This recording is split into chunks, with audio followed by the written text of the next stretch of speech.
Louons le Seigneur. Êtes-vous prêts à écouter la parole de Dieu? Très bien. Au chapitre 5, Jacques nous dit qu'Élie, Élias, pour la version King James, le prophète Élie.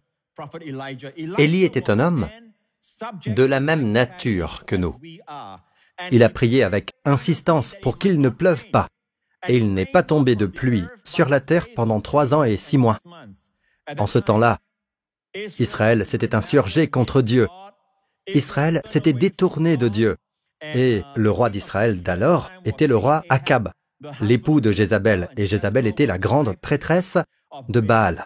Et en tant que nation, ils avaient tourné le dos à Dieu, le Dieu qui les avait fait sortir d'Égypte, de l'état de servitude, pour les conduire à travers le désert jusqu'à la terre où coule le lait et le miel. Ils l'avaient oublié. Et actuellement, accordaient leur dévotion et leur amour à Baal et le roi idolâtre Baal. Et Dieu a dit que si vous ne respectez pas mes commandements et que vous vous détournez de moi, je retiendrai les cieux et il n'y aura pas de pluie. Alors Élie a prié. Élie était un prophète de l'époque. Et Élie a prié avec insistance pour qu'il ne pleuve pas. Et il n'est pas tombé de pluie sur la terre pendant 3 ans et 6 mois. Puis il a de nouveau prié, et le ciel, après 3 ans et demi, il pria de nouveau, et le ciel a donné de la pluie, et la terre a produit son fruit. Nous apprenons qu'il existe une prière qui aura un impact sur le ciel et la terre. Amen. Nous ne prions pas pour apaiser. Nous prions pour que le ciel descende sur la terre. Amen. Nous prions pour obtenir des résultats. Alors, fini le temps où nous prions juste pour nous sentir bien ou pour apaiser la personne pour qui nous prions. Amen. Nous devons apprendre à prier pour obtenir des résultats. Et dans cette instance, Élie a prié et l'atmosphère a été impactée. Même les cieux ont retenu la pluie pendant 3 ans et demi. Et la Bible nous dit qu'Élie a prié avec insistance. Que signifie prier avec insistance? Voyons 1 Roi 17. Le verset 1. La première fois qu'Élie est apparu au roi Akab, il a dit ceci: « L'Éternel, le Dieu d'Israël, dont je suis le serviteur, est vivant. Il n'y aura ces années-ci pas de rosée ni de pluie, sauf sur ma parole. » Disons qu'il ne pleut pas, mais au moins il y ait de la rosée le matin, n'est-ce pas? Mais il n'y aura ces années-ci pas de rosée ni de pluie, sauf sur ma parole. Quelle puissante déclaration! Mais quand vous lisez, vous avez lu Jacques 5 à l'instant, il est dit qu'il a prié avec insistance pour qu'il ne pleuve pas. Mais ici, nous n'avons aucune mention dans la Bible indiquant qu'il a prié de manière traditionnelle. Vous savez, la façon que nous pensons que nous devons prier. Quand on pense à la prière, on imagine quelqu'un les yeux fermés et les mains jointes et probablement à genoux. Et c'est l'idée que nous nous faisons de la prière le plus souvent. Mais ici, c'était une prière de déclaration. C'était une proclamation. Il n'y aura pas de rosée ni de pluie, sauf sur ma parole. Et Dieu appelle cela le Saint-Esprit dans le Nouveau Testament. Appelle cela une prière insistante. Il a prié avec insistance pour qu'il ne pleuve pas. Aujourd'hui, nous dirons une simple déclaration. Comment peut-on appeler cela une prière insistante? Mais Dieu appelle cela, cette prière puissante, une prière insistante. Vous écoutez? Ensuite, la Bible dit, il pria de nouveau et le ciel donna de la pluie, n'est-ce pas? Jacques 5, il dit, il pria de nouveau et le ciel donna de la pluie. Remarquez, il pria de nouveau et non pas, il pria de nouveau avec insistance. Il y a un instant, vous avez vu, il a prié avec insistance pour qu'il ne pleuve pas. Le mot insistance est là, en grec. Il pria avec la prière. L'idée de combiner le mot prière est répétée 2 fois, une fois comme un nom, une fois en tant que verbe. En grec, cela renvoie l'idée qu'il a prié avec insistance. Mais ici, lorsqu'il a prié à nouveau, il n'y a pas le mot avec insistance. Voyons donc comment il a prié à nouveau, et les cieux ont donné de la pluie. Cela s'est produit après 3 ans et demi. Élie a lancé un défi à la nation d'Israël, parce qu'à cette époque, il y avait 450 prophètes de Baal, et de plus, le roi était présent, le roi Akab, et Élie les a tous mis au défi, ainsi que la nation d'Israël, disant « Combien de temps hésiterez-vous entre les 2 côtés? Si l'Éternel est Dieu, suivez-le, et si c'est Baal, suivez-le. » Il a donc lancé un défi. Il dit, « Rejoignez-moi au mont Carmel avec votre taureau et vous construirez votre autel. Vous, les prophètes de Baal, préparez votre autel et ensuite vous offrirez votre holocauste. Et après nous verrons qui est Dieu lorsqu'il répondra par le feu. Je préparerai mon autel et je ferai de même. Et le Dieu qui répondra par le feu est Dieu. » Le défi était donc lancé. Et les adorateurs de Baal ont construit leur autel et ils ont commencé à invoquer leur Dieu, mais il n'y eut pas de voix, ni personne qui répondit. Du matin jusqu'à midi, aucune voix, rien n'a été entendu. Alors Élie commença à se moquer d'eux et dit « Allons, voyons, criez à haute voix !» Ils crièrent à haute voix. En fait, ils se firent des incisions jusqu'à ce que le sang coule sur eux. Il n'y eut pas de voix jusqu'à à peu près 3 heures de l'après-midi. Ils abandonnèrent et Élie construit son autel, pria et le feu tomba sur le sacrifice. Maintenant, vous devez comprendre, une fois que le feu tombe sur le sacrifice, cela veut dire que le peuple est pardonné. Le feu n'est pas tombé sur le peuple, il est tombé sur le sacrifice. Maintenant, ils sont de ce côté. D'accord ? Désormais, Dieu peut légitimement et justement faire tomber la pluie et bénir la nation d'Israël. Donc, une fois que le feu est tombé, il est entendu que Dieu jugera les péchés de la nation dans le corps du taureau qui a reçu le feu du jugement. Maintenant que la nation est épargnée, Élie pouvait faire cette prière. Élie monta donc sur la montagne, au sommet du mont Carmel, et Élie dit à Akab, « Monte manger et boire, car il y a un grondement annonciateur de pluie. » En grec, il s'agit d'une abondance de pluie, comme nous le voyons dans la version Darby. Et j'entends pour vous tous, pour cette année qui vient, le bruit d'une abondance de pluie. J'entends le bruit de l'abondance de la grâce qui se manifeste dans vos vies. J'entends le bruit de l'abondance de la paix, shalom. Amen. J'entends l'abondance des bénédictions familiales qui arrivent chez vous. Je l'entends bien avant que le prophète ou le peuple d'Israël ne le voie. Le prophète l'a entendu. Akab monta boire. Quant à Élie, il monta au sommet du Carmel. Et, se penchant jusqu'à terre, il mit son visage entre ses genoux. Maintenant, n'oubliez pas, je vous ai dit tout à l'heure que lorsqu'il s'agit de prier avec insistance, c'était juste une déclaration.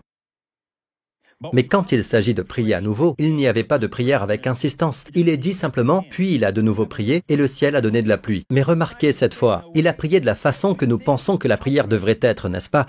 Et, se penchant jusqu'à terre, il mit son visage entre ses genoux. Puis il dit à son serviteur, « Monte regarder du côté de la mer. » Je vous l'ai dit, n'est-ce pas? Depuis le sommet du mont Carmel, vous pouvez voir la mer Méditerranée.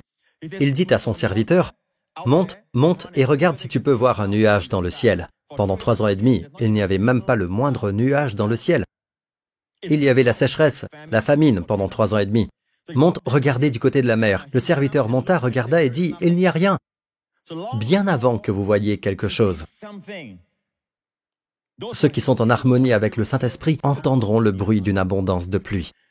La suite, la 7e fois, le serviteur dit, « Voici un petit nuage qui s'élève au-dessus de la mer. » Donc, au loin, le serviteur dit, « Hey, Élie, je vois un nuage. Je vois un point de nuage blanc et cotonneux. Si je vais être près, c'est de la taille de la paume de ma main. Imaginez, vous vous approchez d'un nuage et il est de la taille de votre main. Donc c'est comme, vous savez quoi? Beaucoup d'entre nous sommes découragés. Oh, où est la pluie? Mais l'homme de Dieu veut voir que il se rend compte qu'il y a un nuage cotonneux. Vous savez, un peu de Dieu devient beaucoup. 5 pains et 2 poissons dans ses mains deviennent une abondance pour nourrir plus de 5000 personnes. Amen. Une poignée de farine et un pot d'huile peuvent nourrir une famille entière pendant toute une année. Amen. Et ici, un petit nuage avec Dieu à l'intérieur.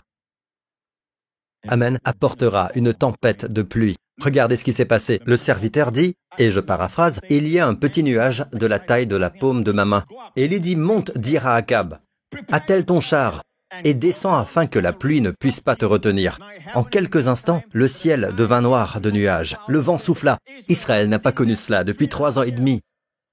Pas même un nuage dans le ciel. Maintenant, le nuage, les cieux sont noirs. Le ciel devient noir de nuages. Le vent souffla et il y eut une forte pluie. Alors le roi Akab monta sur son char et partit pour Jizréel. Amen. Donc au moment où l'homme de Dieu a entendu qu'il y a un nuage, un petit nuage cotonneux, il dit, descends et dis au roi, il vaut mieux se préparer à partir, la pluie arrive. Il vaut mieux commencer à retourner à son palais. Amen. Et le roi chevauchait son chariot avec fureur. Et ce chapitre se termine avec cela. Verset suivant. La main de l'Éternel reposa sur Élie, qui noua sa ceinture et courut devant Akab jusqu'à l'entrée de Jizréel. Vous savez, d'une part, ce roi, chevauchant son char, ya, ya, ya, et cet homme de Dieu, je ne sais pas quel âge avait Élie à ce moment-là, mais laissez-moi vous dire ceci. Lorsque la puissance de Dieu vient sur vous, vous courez sans vous épuiser, vous marchez sans vous fatiguer, même les adolescents trébucheront, et les jeunes gens se fatiguent. Être jeune et en forme physiquement ne peut rien changer à cela, même les jeunes gens tomberont, et les jeunes gens se fatigueront. Mais laissez-moi vous dire ceci, ceux qui comptent sur l'Éternel renouvellent leur force, ils prennent leur envol comme les aigles, ils courent sans s'épuiser, ils marchent sans se fatiguer. Ceux qui comptent sur l'Éternel, comme vous. En ce moment même, vous venez dans la maison de Dieu, ainsi vous attendez le Seigneur, vous échangez votre force, qui est une force naturelle, comme Jacob l'a fait, pour sa force qui ne connaît jamais la fatigue. Loué soit Dieu. Maintenant, je veux vous montrer ceci. Revenons à Jacques. Prier avec insistance est en fait une prière de déclaration, mais Dieu y attache tellement d'importance qu'il nous dit que prier avec insistance, c'est lorsque nous faisons une déclaration de foi. Une déclaration de foi est une prière avec insistance. Mais remarquez que lorsqu'il a prié après que le feu soit tombé, cela signifie que le jugement est passé. Maintenant vient le temps de la bénédiction. Vous savez, il a dû mettre sa tête entre ses genoux et prier de la manière traditionnelle à laquelle nous pensons. Et le Saint-Esprit appelle cela simplement prier à nouveau. La première est prier avec insistance, et là, c'est prier à nouveau, juste une simple prière. Mais dans notre tête, nous pensons que cette prière est plus intense que la première. Si en ce moment je me tiens ici et que je déclare, alors que vous voyez quelqu'un à genoux en train de prier, vous direz probablement cette personne prie, pasteur, vous ne priez pas. Mais réalisez-vous une chose. Ce que vous faites lorsque vous déclarez, c'est ceci en fait. Vous vous associez à Dieu. Et si Jésus a enlevé nos maladies, nos affections, et il a enlevé notre dépression, il a été blessé, il a reçu le châtiment pour que nous ayons la paix. Ainsi, il a enlevé notre dépression, nos angoisses, nos inquiétudes, nos soucis, ainsi que nos maladies physiques, ainsi que toutes nos douleurs, mentales, émotionnelles également. Il a tout pris sur lui. Si je crois qu'il les a enlevés, et la Bible dit qu'il les a enlevés, alors je ne prierai pas des prières comme celle-ci, comme un esclave. « Oh Père, oh mon Dieu, s'il te plaît, guéris mon fils, oh guéris ma fille, je t'en prie Seigneur, s'il te plaît, fais cela, fais cela. » Parce que cette prière nie tout ce que Jésus a fait. Cette prière dit essentiellement que Dieu n'est pas convaincu et que Dieu est le problème. Si Dieu veut donner, il peut donner. C'est pourquoi cette prière n'est pas exaucée. J'espère que cela répond à certaines de vos questions. Amen. Lorsque vous priez ainsi, le Saint-Esprit est appelé l'Esprit de vérité. Il ne peut pas témoigner en faveur de ce genre de prière. Il témoigne de la vérité. Il est l'Esprit de vérité, mais lorsque vous priez, vous déclarez. Quand vous déclarez par exemple que quelqu'un a un problème de dépression, puis vous dites au nom de Jésus, esprit impur de la dépression, libère cette personne et libère sa pensée au nom de Jésus. Amen. Vous déclarez que Dieu n'est pas le problème. Le pouvoir des ténèbres est celui qui retient sa bénédiction. Ensuite, vous êtes en partenariat avec Dieu. En essence, vous dites que Dieu n'est pas celui qui donne le problème. Dieu est votre solution. Est-ce que vous écoutez, peuple de Dieu? Laissez-moi l'expliquer autrement, d'accord? Sous l'Ancienne Alliance, avant l'arrivée de Jésus, le jugement était facile. La bénédiction était difficile.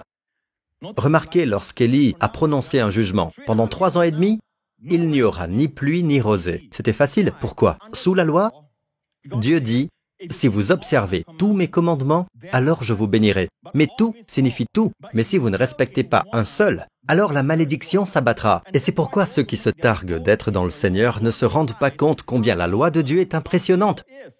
Ceux d'entre nous qui croient en la grâce de Dieu ont un immense respect pour la loi de Dieu. Je suis en faveur de la loi, mais pour la raison pour laquelle Dieu a donné la loi. Et Dieu n'a jamais donné la loi pour que les hommes la respectent. Dieu a donné la loi pour révéler à l'homme. Êtes-vous avec moi jusqu'ici? Donc Dieu dit, si vous observez tout, je vous bénirai. Je ferai tomber la pluie pour bénir vos récoltes. Vous prêterez et non emprunterez. Amen. Vous serez la tête et non la queue. Mais si vous observez tous mes commandements, mais si vous échouez à en respecter un seul, la malédiction s'abattra, le jugement tombera, je retiendrai les cieux pour qu'ils ne donnent pas leur pluie, et cela affectera vos récoltes. Alors vous emprunterez et vous ne prêterez pas. Vous serez la queue et non la tête. Alors devinez quoi? Dans l'Ancienne Alliance, ils passent le plus clair de leur temps à quoi? Dans la bénédiction ou le jugement? Le jugement. Et c'est pourquoi dans l'Ancienne Alliance, le jugement et la malédiction s'abattaient facilement. La bénédiction était difficile.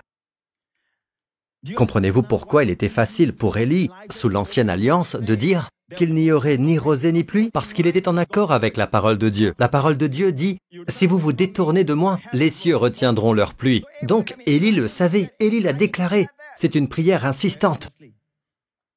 Mais lorsqu'il a demandé la bénédiction par la suite, il a prié encore et encore et encore. Maintenant, tout a changé grâce à la croix. J'ai dit tout a changé grâce à la croix. Depuis la croix de Jésus-Christ, écoutez, la bénédiction est facile. Savez-vous pourquoi? Cela ne dépend plus de votre obéissance, mais repose sur l'obéissance victorieuse de Jésus à la croix. Par son obéissance, nous sommes rendus justes, et les justes seront florissants et prospéreront, et seront toujours verts, amen, comme le palmier, comme le cèdre du Liban. Non, je ne vous demande pas d'applaudir, je m'encourage simplement, d'accord? Je m'exprime, c'est tout. Dieu soit loué, je m'enthousiasme. Et la Bible dit que vous êtes justes, et toutes les bénédictions des justes, écoutez attentivement, sous la nouvelle alliance, grâce à ce que Jésus a accompli par sa mort, son ensevelissement et sa résurrection.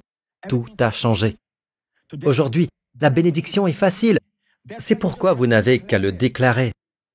Il y a toujours la prière pour demander, mais c'est pour demander la sagesse et tout ça. Mais ce que Jésus a fait pour nous à la croix, déclarez-le. Si un être cher est opprimé, il n'est pas destiné à l'oppression. Déclarez-le. Dieu n'est pas à l'origine du problème. Si quelqu'un est malade, proclamez la guérison, proclamez, décrétez-le, déclarez-le. C'est pourquoi la bénédiction est facile. Déclarez-le. Nous ne sommes pas à l'époque où Élie était régi par la loi. C'est pourquoi ne vous y trompez pas. Quand Jésus était dans sa ville natale, Nazareth, une fois, comme le voulait la coutume, ils lui ont probablement donné, vous savez, la voix de Jésus est magnifique, je veux dire, c'est une voix puissante et, en tant que jeune homme, ils lui ont probablement donné la Torah pour qu'il la lise et lui ont donné le rouleau. Cette fois-là, ils lui ont donné le rouleau et la Bible dit qu'il a trouvé l'endroit où il était écrit, voyons cela, on lui remit le livre du prophète Ésaïe. C'était la lecture du Shabbat pour cette semaine-là, et la Bible dit que Jésus a ouvert le rouleau du livre d'Ésaïe. Et Jésus a lu ceci, « L'Esprit du Seigneur est sur moi ». C'est aussi dans Ésaïe 61 dans votre Bible, parce qu'il m'a consacré par onction pour annoncer la bonne nouvelle aux pauvres. Quelle est, selon vous, la bonne nouvelle aux pauvres? Réfléchissez-y, d'accord? Il m'a envoyé pour guérir ceux qui ont le cœur brisé, pour proclamer aux prisonniers la délivrance et aux aveugles le recouvrement de la vue, pour renvoyer libres les opprimés, pour proclamer une année de grâce du Seigneur. Le mot « acceptable » est un très beau mot riche en hébreu, appelé « ratzon ». Ratzon est un état où la faveur de Dieu est abondante et débordante. Ainsi, c'est une année de ratzon du Seigneur, le ratzon du Seigneur, l'année où les faveurs de Dieu abondent largement. Et ensuite, la Bible dit que Jésus a fermé le livre. Je vais vous montrer maintenant la référence dans le livre d'Ésaïe. D'accord? Côte à côte. Jésus a lu pour proclamer une année de grâce du Seigneur. Ensuite, il roula le livre. Dans la version King James, la portion d'Ésaïe dit pour proclamer une année de grâce de l'Éternel, virgule, et un jour de vengeance de notre Dieu. Il y a donc un jour de vengeance qui vient, où tout ce qui n'est pas conforme à la loi sera puni, où chaque péché sera traité. Mais nous ne sommes pas dans ce jour et cette ère. Mais il arrive, oui. Nous sommes encore dans l'année Ratzon du Seigneur, où les faveurs gratuites de Dieu abondent. Amen. Nous sommes dans cette ère. Beaucoup de gens aiment prêcher que l'ère à venir, c'est notre époque, où ils aiment prêcher, où vous parlez de l'Ancien Testament comme étant de nos jours. Ils chantent même des chansons sur le jour de la vengeance. Mais nous ne sommes pas au jour de la vengeance. Jésus savait comment fermer le livre. Et là où Jésus a fermé le livre, nous devons apprendre à fermer le livre. La Bible dit que lorsque Jésus a lu pour proclamer l'année favorable du Seigneur, il savait que sa première venue n'était pas le jour de la vengeance. Sa première venue est pour sauver. Il a donc fermé le livre. Et entre l'année de grâce de l'Éternel et le jour de vengeance de notre Dieu, 2000 ans se sont écoulés. Oh, la longanimité de notre Dieu! La patience de notre Dieu qui ne veut pas qu'aucun ne périsse, mais que tous se repentent. Nous sommes donc toujours dans l'année Ratzon du Seigneur, où les bénédictions sont faciles. Proclamez-le. Quand vous savez dans votre tête que la bénédiction est facile, vous ne priez pas comme ça. Oh Dieu, Et vous savez, c'est comme si aujourd'hui, je regarde l'Église et elle régresse. Ils reviennent en arrière et ils pensent qu'en étudiant les noms de Dieu, ils appellent Dieu le Dieu d'Abraham, d'Isaac et de Jacob, et qu'il est, et qu'il était toujours, ou ils l'appellent le Dieu de El Shaddai. Ils ne se rendent pas compte, aussi merveilleux que soient ces noms. Et je vais enseigner sur les noms de Dieu. Je l'ai fait dans le passé et je le referai encore à l'avenir. Mais le nom au-dessus de tout nom que Jésus est venu révéler, que nous devons prier, c'est le nom Père. Père, je leur ai révélé ton nom afin que l'amour par lequel tu m'aimes puisse être en eux. Père Saint, garde-les en ton nom. Garde mes disciples, ceux qui croient en moi, fidèles à leur parole dans le futur, et même nous tous, garde-les, protège-les. Comment? Par ton nom. Donc, plus nous disons Père, plus nous sommes protégés. Nous devons prier dans un tel esprit que lorsque nous prions, n'ayez pas l'impression d'être loin de Dieu. Quand vous commencez à prier, c'est comme un train qui avance lentement, qui se rapproche de plus en plus, puis finalement vous vous approchez de Dieu. Non, non, non, vous priez parce que vous êtes déjà proche de son sein. Vous êtes son fils. Il est votre Père. Alors vous dites Père. Vous devez prier en toute plénitude, dans votre position de victoire. Écoutez-vous, peuple de Dieu. C'est pourquoi vous ne devriez pas penser, Pasteur Prince, dans ce genre de situation, il faut prier intensément. Il ne s'agit pas de prier intensément ou légèrement. Pourquoi prier intensément? L'important, ce n'est pas de prier intensément, mais à qui vous adressez vos prières, donc, peut être très doux et dire simplement, Père, touche cette personne maintenant. Père, je te remercie. Donc, quand il s'agit de prière, lorsque vous êtes dans ce même état d'esprit, vous êtes sur la même longueur d'onde. Vous voyez Dieu vouloir bénir les gens. Bien avant que je prie dans ma chambre, vous voyez, je vois Dieu vouloir me bénir. Je vois Dieu vouloir bénir l'Église. Je vois Dieu vouloir bénir ma famille. Son cœur d'amour ici. Et donc, lorsque je prie ainsi, dans cette posture, je suis en accord avec le ciel. L'Esprit de vérité peut témoigner. En répondant à ma prière, il témoigne de la vérité. Parce que je viens d'une position de vérité. Mais si je prie ainsi, « Oh Dieu, Dieu », comme si c'était Dieu qui avait besoin d'être persuadé. « Oh Dieu, s'il te plaît, sois miséricordieux, Seigneur. Mon enfant est très malade, Seigneur. S'il te plaît, ne lui ôte pas la vie. S'il te plaît, Seigneur. » Même une tierce personne qui regarde cela, même un enfant couché là parce qu'il est malade. Vous voyez ce que je veux dire? Vous savez, vous donnez à l'enfant une fausse idée de Dieu. Il y a une histoire vraie d'une mère qui priait. Celle d'un père qui priait, vous savez, dont l'enfant était malade. Et il a prié, « Mon Dieu ».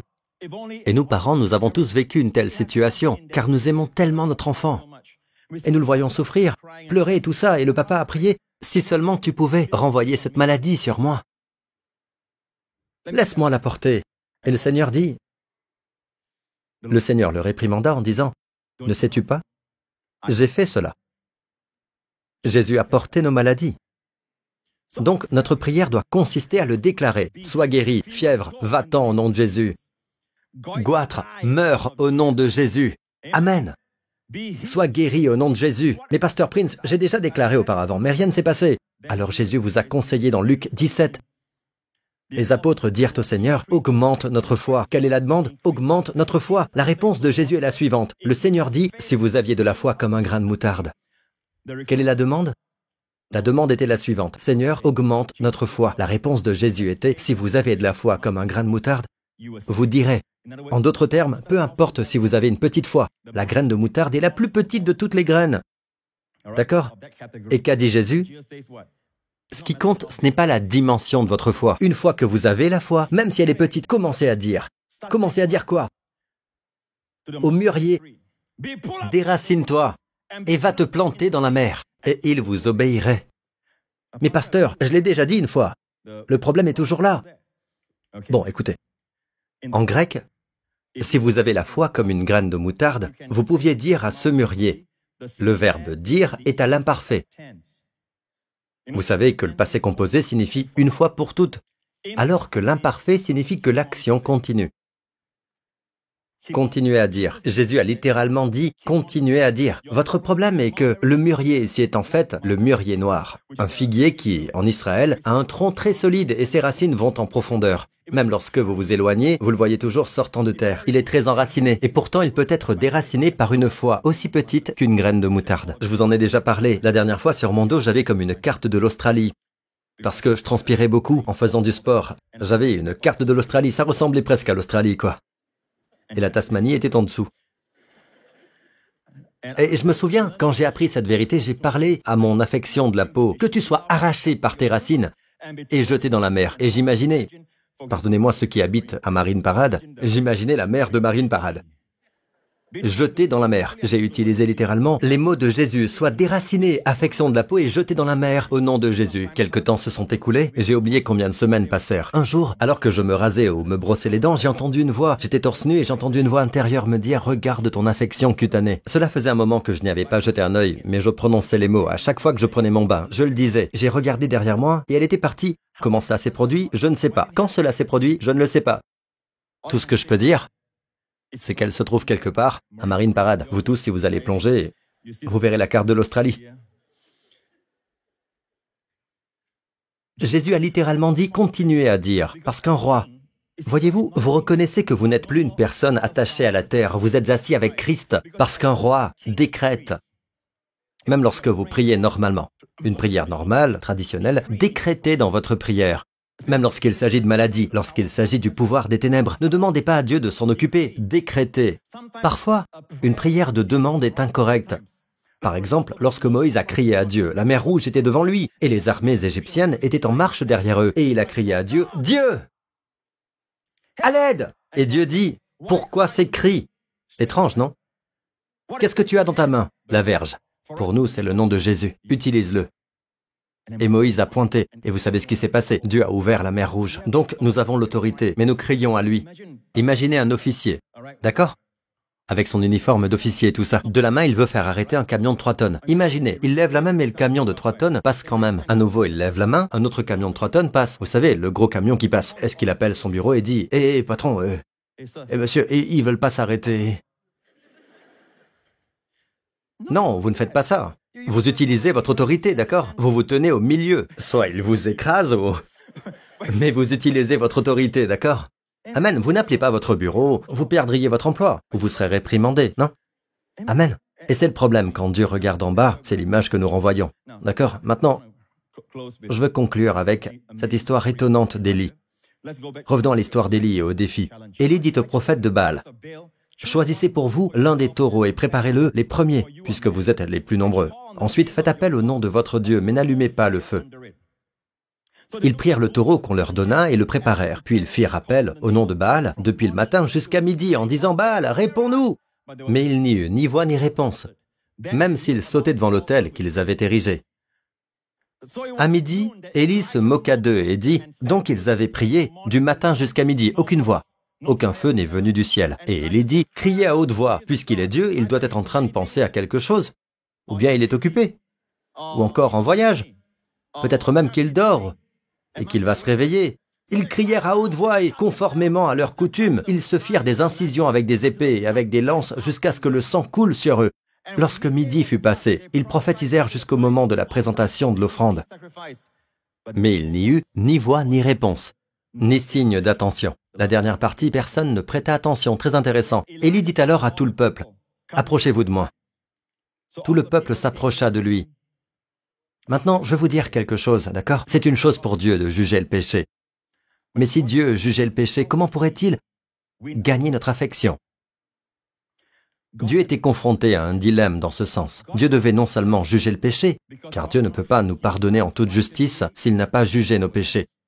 Dieu doit être Dieu, il doit juger nos péchés, mais en tant que Dieu, il doit aussi démontrer son amour, car Dieu est amour. Comment Dieu va-t-il juger nos péchés tout en gagnant notre cœur? Regardez cela. Élie répara l'autel de l'Éternel qui avait été démoli. Cela signifie qu'il y avait un autel là-bas auparavant qui avait été renversé par les prophètes de Baal. Alors, Élie le répara. La première chose que vous devez faire, c'est réparer l'autel. Il est temps pour nous, notre autel est la croix de Jésus-Christ. Il est temps pour nous de ramener la croix de Jésus-Christ. Il ne s'agit pas de prendre cette position ou telle autre position.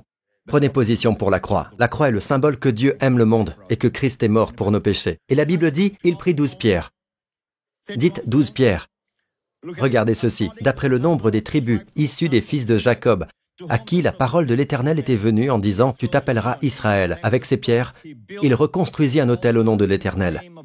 Verset suivant, s'il vous plaît. Il arrangea le bois, coupa le taureau en morceaux et le plaça sur le bois. Puis il dit « Remplissez d'eau 4 cruches et versez-les sur l'holocauste et sur le bois. » D'accord? 4 cruches, rappelez-vous de cela. Ensuite, il dit, et ils le firent une deuxième fois. 4 cruches. Ils l'ont versé sur l'autel. C'est presque comme si... Quel était le défi? Le Dieu qui répond par le feu est Dieu. C'est presque comme s'il s'était dit, rendons la tâche difficile pour Dieu. Versez de l'eau, 4 barils d'eau, allez-y. D'accord? Et ils l'ont versé, ils l'ont fait 3 fois. Il dit, faites-le une 3e fois. Et ils le firent une 3e fois. L'eau coula tout autour de l'autel. Et l'on remplit aussi d'eau le fossé. Dans l'Ancien Testament, quand on lit l'Ancien Testament, il s'agit souvent d'une préfiguration. C'est un type des vérités du Nouveau Testament. De quoi les 4 barils et les 3 temps sont-ils le symbole? Les 12 pierres représentent la nation d'Israël dans son ensemble. Elles représentent l'amour que Dieu leur porte, bien avant qu'il y ait 12 tribus, et bien avant les 12 fils. Dieu a choisi un homme, et Dieu a aimé cette nation depuis toujours. Dieu les a aimés. Mais les 4 barils et les 3 fois, 4 fois 3, c'est quoi? 12. Cela démontre à quel point Dieu les aime. Ils ont essayé de jeter de l'eau froide sur l'amour de Dieu. C'est peut-être de là que vient l'idée de la douche froide. Ils ont essayé de verser de l'eau froide sur l'amour de Dieu. Ils ont fait de leur mieux pour supprimer l'amour de Dieu. Salomon l'a dit ainsi dans le Cantique des Cantiques. Les grandes eaux ne pourront pas éteindre l'amour, ni les fleuves le submerger. Amen. Si cette fille que vous poursuivez vous rejette à nouveau en disant « Pourquoi tu continues de m'embêter comme ça ?» Vous pouvez répondre « Les nombreuses eaux ne peuvent éteindre l'amour. » Et si elle prend le seau et vous le jette à la figure, chut. Alors vous dites « Ni les inondations ne peuvent le noyer. » Cependant, si j'étais à votre place, j'oublierais cette fille. D'accord, beaucoup d'eau ne peuvent pas. Revenons à l'histoire. Alléluia. Donc, 4 cruches d'eau. Fais-le 3 fois. Il y a une très belle signification à tout cela. Et le verset suivant, s'il vous plaît. À l'heure habituelle de l'offrande du soir. Très intéressant, le sacrifice du soir. Savez-vous qu'Israël offre 2 sacrifices à Dieu tous les jours? L'un est le sacrifice du matin, ils l'appellent le sacrifice du matin. Ils mettent un agneau sur l'autel dans le temple. Et l'autre est appelé le sacrifice du soir. Le sacrifice du matin a lieu à 9 heures du matin, le sacrifice du soir à 15 heures. Lorsqu'il l'offre, le prêtre souffle de la trompette. Lorsque Jésus a été crucifié, la Bible nous indique l'heure. Il a été crucifié exactement. Lorsque les clous ont transpercé sa main, on l'a cloué au sol et ils ont soulevé la croix, il était 9 heures du matin. Et quand ils l'ont soulevé, au même instant, le son de la trompette retentissait juste derrière, dans le temple. Et puis la Bible dit que Jésus est resté cloué là, portant tous nos péchés. Et même les nuages. C'était comme si, alors qu'il était suspendu là, midi était devenu minuit. À sa naissance, minuit est devenu midi, alors que les anges remplissaient le ciel lumineux. Ici, il était sous le couvert de l'obscurité quand il est devenu péché par nos péchés. Et Dieu a déversé sa colère sur son Fils. Et à 3 heures, les nuages ont commencé à se dissiper. Ce qui signifie quoi? Que le jugement était passé. Tout a été payé. Réglé par son sacrifice à la croix. Les nuages du jugement sont censés tomber sur votre tête et sur la mienne, mais ils sont tombés sur sa tête et se sont épuisés. Et Jésus a levé les yeux et s'est écrié à 3 heures, « Tout est fini !» Puis il dit, « Père, entre tes mains, je remets, en hébreu, mon rouar. » Il a expiré, parce que l'esprit en hébreu c'est rouar. Il a expiré. Il était complètement vivant lorsque le jugement a été prononcé sur lui. Et c'est là toute la différence, parce que lorsque le feu est tombé ici, regardez ici, d'accord? Le sacrifice du soir il est à 3 heures. Et c'est le moment où la Bible dit que Daniel priait. L'ange s'est mis à voler rapidement à 3 heures, au moment de l'oblation du soir. Maintenant, ne commencez pas à prier à 3 heures. Ce n'est pas l'heure de Jérusalem de toute façon, d'accord? Non, il n'y a pas, mais le peuple juif ils observaient ce genre d'horaire, c'est vrai. Mais aujourd'hui, n'importe quelle heure est bonne pour prier, d'accord? Parce que nous vivons après la croix. Êtes-vous avec moi jusqu'à présent? Donc, au moment du sacrifice du soir, lorsque dans le temple de Jérusalem on offrait l'Holocauste, au moment de l'œuvre accomplie, Jésus dit « Tout est fini ». Élie a prié. Dieu d'Abraham, d'Isaac et d'Israël, que l'on sache aujourd'hui que c'est toi qui es Dieu en Israël, que je suis ton serviteur et que j'ai fait tout cela sur ton ordre. Réponds-moi, Éternel, réponds-moi, afin que ce peuple reconnaisse que c'est toi, Éternel, qui est Dieu, et que c'est toi qui ramènes leur cœur vers toi. Le feu de l'Éternel tomba alors. Il brûla l'Holocauste, le bois, les pierres et la terre, et il avala l'eau qui était dans le fossé.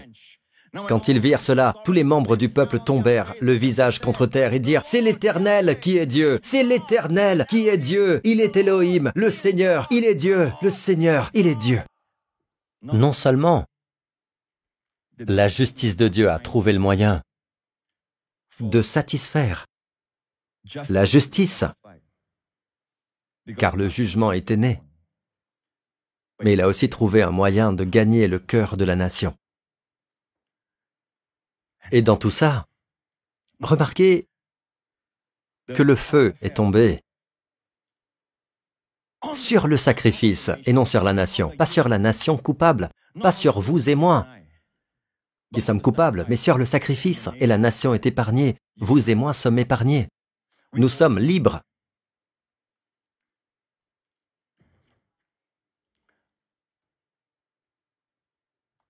La seule différence, contraste, parce que le type est toujours inférieur par rapport à la substance, la croix.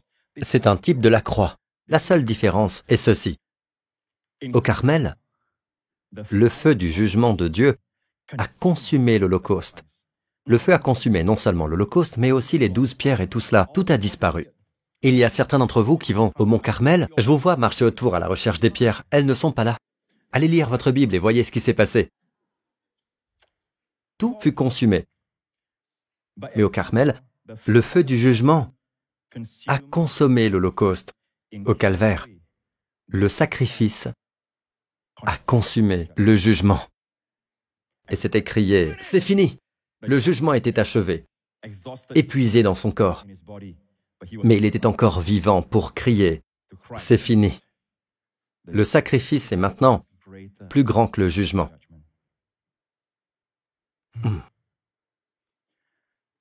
Vous et moi, nous vivons dans l'année Ratson du Seigneur. Quoi agissons-nous comme si la bénédiction était si difficile? Nous voulons persuader Dieu. Notre attitude même nous met en échec bien avant que nous ne prions. Je ne dis pas que vous ne pouvez pas prier comme ça. Je parle de notre attitude intérieure. Nous prions pour avoir accès alors que nous devrions prier parce que nous avons accès. Nous prions pour obtenir de l'influence avec Dieu alors que nous devrions prier parce que nous avons l'influence avec Dieu. Chaque fois que vous vous adressez à Dieu, ce devrait être comme un moment merveilleux du genre « Oh mon Dieu, je suis dans ma chambre et il n'y a personne autour. Je vais prier, Dieu m'entendra. J'ai du pouvoir avec Dieu. Dieu veut que j'ai du pouvoir avec lui. Dieu veut que je l'influence. Amen. Il y a des choses pour lesquelles vous pouvez influencer Dieu, même à propos des affaires du monde. Amen. Vous devez venir à Dieu en sachant que Dieu veut que vous priez parce que vous êtes des co-ouvriers. Dans la prière, il y a des choses qu'il ne faut pas demander à Dieu, comme « Dieu guérit, Dieu guérit ». Cette prière n'aura aucun résultat. Avez-vous remarqué que dans l'église où les gens prient pour la guérison, il n'y a pas beaucoup de résultats, mais là où elle est proclamée, il y a des résultats. Dans le livre de Job, il est dit « Tu prendras une décision ». Dans la Old King James, il est dit littéralement « Tu décrèteras une chose ». Vous connaissez le décret des rois. Et que se passera-t-il? Et tu le verras se concrétiser. La lumière brillera sur tes chemins. Souvent, nous aimerions avoir de la lumière dans telle situation. Nous ne savons pas quoi faire. Mais ce n'est qu'après avoir déclaré que vous saurez quoi faire. Déclarez d'abord et la lumière brillera. La Bible dit, quand viendra l'abaissement, tu diras, debout, décrétez-le. Dieu sauvera celui qui est humble. Quand il vous jette la pierre, vous devez dire, l'exaltation vient. Alors Dieu vous sauvera. Vous êtes vraiment humble. Mais nous pensons que l'humilité, être humble, c'est quand vous êtes à terre. Oh Dieu, je suis si humble, Seigneur. Je suis si humble. Non, c'est de la pseudo-humilité. L'humilité consiste à déclarer, et c'est pourquoi je déclare des bénédictions sur votre tête. Je déclare l'abondance de la pluie sur votre chemin. Je déclare l'abondance de la santé, l'abondance de shalom, du bien-être pour vous et votre famille. Cette année, au nom de Jésus, levez-vous, louez le nom de Jésus, alléluia. Louez le Seigneur, alléluia. Nous sommes toujours dans l'année Ratson du Seigneur. Alors priez en conséquence. Vous ne pouvez pas faire des prières de jugement. Vous ne pouvez pas prier les psaumes imprécatoires. David a prié des psaumes de jugement sur ses ennemis. Ce n'est pas pour nous aujourd'hui. Ce sont toujours des choses merveilleuses, merveilleuses à regarder dans les psaumes. Mais nous ne prions pas de psaumes imprécatoires sur nos ennemis. Aujourd'hui, nous aimons nos ennemis humains. Notre véritable ennemi est la puissance des ténèbres. Vous voyez, il y a tellement de querelles dans votre famille. Dites, espèce d'esprit immonde qui sème la discorde dans ma famille. Je t'ordonne de cesser tes manœuvres. Sors de ma famille au nom de Jésus. Veillez à utiliser le nom de Jésus. En tant que roi, vous décrétez. Lorsque vous faites cela, vous prenez la place qui vous revient de droit. Le Seigneur aime cela. Maintenant, vous naviguez avec Dieu. Amen, et Dieu appelle cette prière insistante, prière avec insistance. Comment sommes-nous sauvés? Vous déclarez, Jésus-Christ est mon Seigneur. Amen, vous croyez qu'il a pris vos péchés et qu'il est ressuscité sans eux. La résurrection est la preuve que vos péchés sont effacés. Une fois que vous y croyez, vous êtes sauvés. Vous n'êtes pas sauvés en suppliant Dieu, s'il te plaît, sauve-moi, Dieu. Oh Dieu, s'il te plaît, sauve-moi. Non, vous êtes sauvés en déclarant. Alors pourquoi ne pas déclarer dès maintenant que Jésus-Christ est votre Seigneur? Et croyez dans votre cœur en un seul sacrifice pour les péchés, pour toujours. Dans l'Ancien Testament, les Juifs apportaient un sacrifice chaque jour. Vous savez pourquoi? Parce que le jugement est plus grand que le sacrifice. Aucun taureau ni bouc ne peut prendre la place de Jésus, mais ce seul sacrifice de Jésus est efficace à jamais. Amen, parce que le sacrifice aujourd'hui est plus grand que le jugement. Il a consumé tout le jugement et toute la colère de Dieu. Et c'est pourquoi Dieu ne ressent plus de colère envers nous. Si vous croyez dans ce sacrifice unique, faites cette prière avec moi maintenant. Dites, Père Céleste, je crois que le Christ a annulé tout le jugement, toute ta rancune dans son propre corps, et tu l'as conçu pour qu'il en soit ainsi, de sorte que tu es juste aujourd'hui en me rendant juste. Tu n'as pas fait de compromis, Seigneur. Tu es juste en me rendant juste par la mort de ton Fils.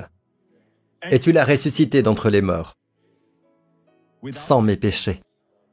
Et c'est la preuve que tous mes péchés ont été effacés. Jésus-Christ est mon Seigneur, au nom de Jésus. Amen. Louez le Seigneur, louez le Seigneur, louez le Seigneur. Levez les mains, vous tous ici présents. Laissez-moi déclarer cela sur vous. Vous savez pourquoi je peux déclarer cela sur vous? Pas pour vous apaiser. Vous savez pourquoi je peux déclarer cela sur vous? Parce que je sais que nous sommes dans l'année Ratson de la faveur. Amen. Nous sommes encore dans cette dispensation de la grâce jusqu'à ce que Jésus vienne et nous ramène. Alors la terre connaîtra les jours de vengeance de notre Dieu, mais nous n'en sommes pas encore là. Dieu est longanime, afin que le plus grand nombre possible de personnes parviennent à le connaître. Peuple de Dieu, Amen.